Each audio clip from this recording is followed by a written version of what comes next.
14 अप्रैल बाबा लिहले जनमवा।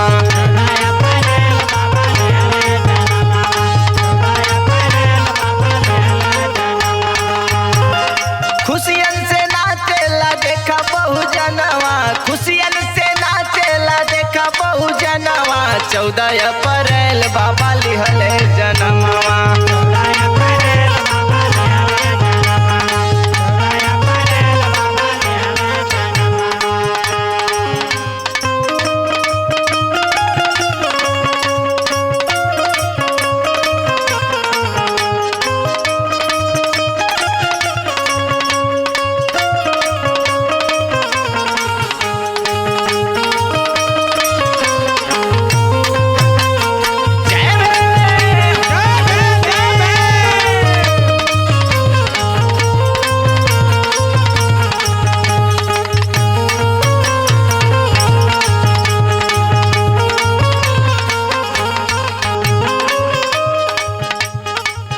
राम जी राव के भाग गइल जाग हो,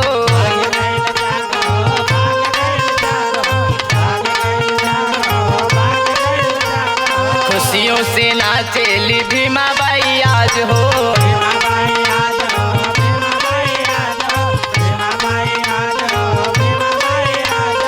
अंगना में बाजेला देखा बजनवा, अंगना में बाजेला देखा बजनवा। 14 अप्रैल बाबा लिहले जनमवा।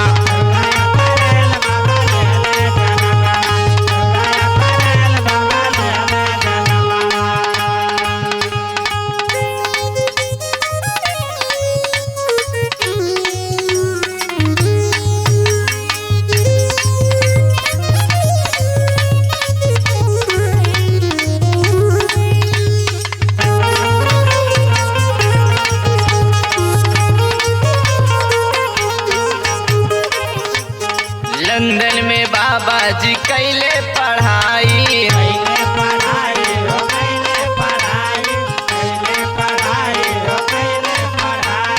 लिखी संविधान दिहले देशवा बचाई।